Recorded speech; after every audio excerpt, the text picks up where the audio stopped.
creo que también es el resultado de muchos años de colaboración.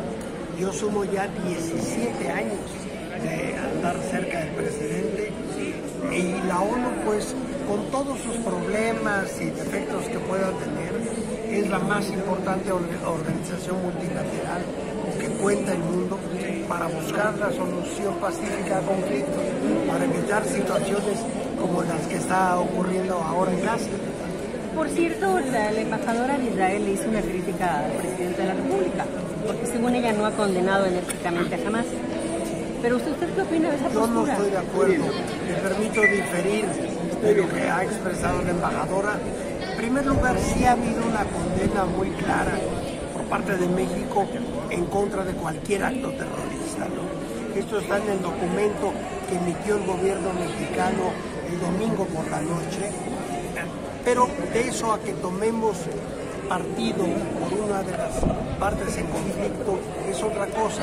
México siempre quiere ser un país puente, un país que contribuya a restablecer el diálogo entre las partes en conflicto, y eso, a mi modo de ver, implica una cierta distancia del problema y mantenerse como un país confiable para ambas partes.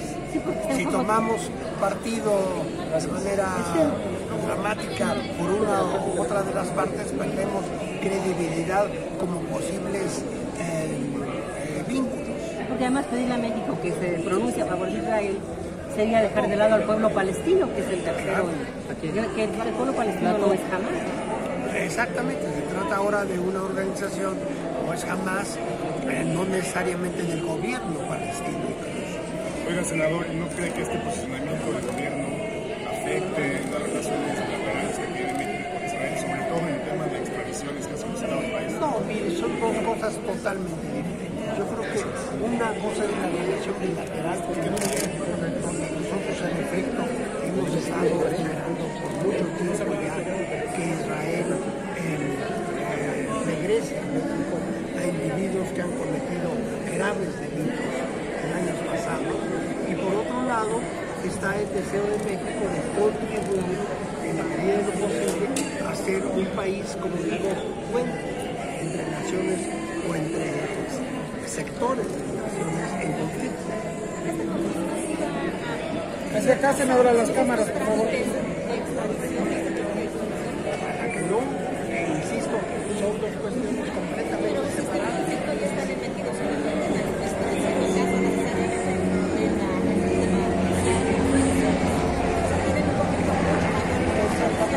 Por un lado, por otro lado hay también asuntos internos en Israel muy serios, como la reforma judicial que el primer ministro Netanyahu ha estado tratando de lograr en los últimos meses y que ha sido motivo para muchas discrepancias internas. Entonces tiene muchos problemas, por desgracia, en el Estado de Israel. Oiga, senador, de Israel en México ya dijo que...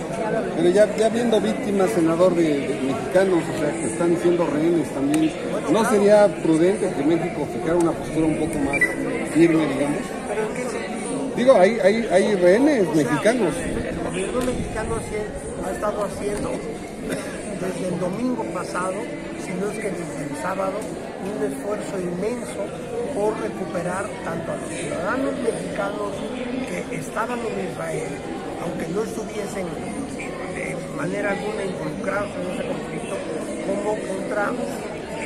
es decir, el gobierno mexicano ha estado tratando también de recuperar a los dos ciudadanos mexicanos que sí son rehenes en este momento, pero para eso existen los esfuerzos diplomáticos que México ha estado llevando a cabo 24 horas al día desde el fin de semana pasado. En cuanto llegue su nombramiento, ¿usted tiene licencia?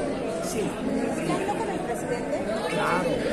Ya habíamos conversado ya la semana pasada, incluso antes. ¿Y esta sería la postura, senador, que va a asumir usted ante la ONU? Porque, bueno, pues es el organismo... sí, en este conflicto, por ejemplo. Yo creo que los acontecimientos se van a suceder muy rápidamente en Israel. Ya para cuando yo llegue, en el caso de ser ratificado, que eso es algo que siempre hay que tener en cuenta, primero tengo que ser ratificado aquí por mis colegas senadores y senadoras, Sí. Pero en caso de que ellos tengan a bien ratificarse, habrá pasado mucho de aquí a 3, 4 semanas. Okay. Por desgracia es un conflicto de muy profunda raíces Sí, ya. que no podemos esperar que se resuelva en cuestión de días.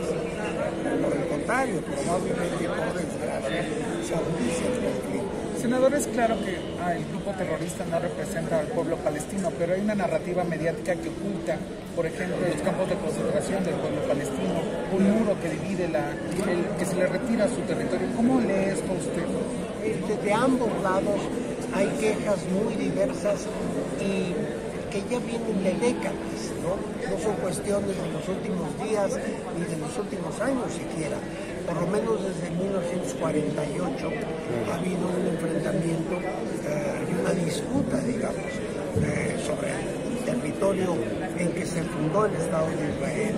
Entonces yo veo esto más bien como un capítulo en una tragedia que se ha desarrollado a lo largo de las décadas y que se ve difícil de resolver de manera definitiva. Ya estábamos, creo yo, un poco cerca de la solución de 2 países, uno para Palestina y Israel viviendo con seguridad, pero estos acontecimientos retrasan todo el proceso sobre el que ya había algunos avances. No quiero decir que estuviera resuelto el asunto, pero había avances que ahora los echan para atrás con este suceso del sábado pasado. Esta postura del Estado palestino que están proponiendo algunos de crear un Estado palestino, al igual que está un Estado de Israel, ¿podría ser la solución infalible desde cuando esté en la ONU? Es que esa es la idea desde hace muchas décadas, el establecimiento de un Estado palestino y de un Estado israelí con plenas garantías, pero ese es precisamente el meollo del problema. ¿Cuándo va a llegar su nombramiento? No sabemos. No, pero yo calculo que en los próximos días, pero no tenemos fechas. ¿Se esperaría un impacto negativo de esta guerra a México por comercio? No, creo, no. Bueno, vamos a ver cómo se desarrollan los acontecimientos. Estamos apenas a 3 días, 4 días del conflicto y como digo, yo creo que por desgracia esto va para largo. Vamos a ver cómo se desarrollan las cosas. Gracias, senador. Qué amable. Senador.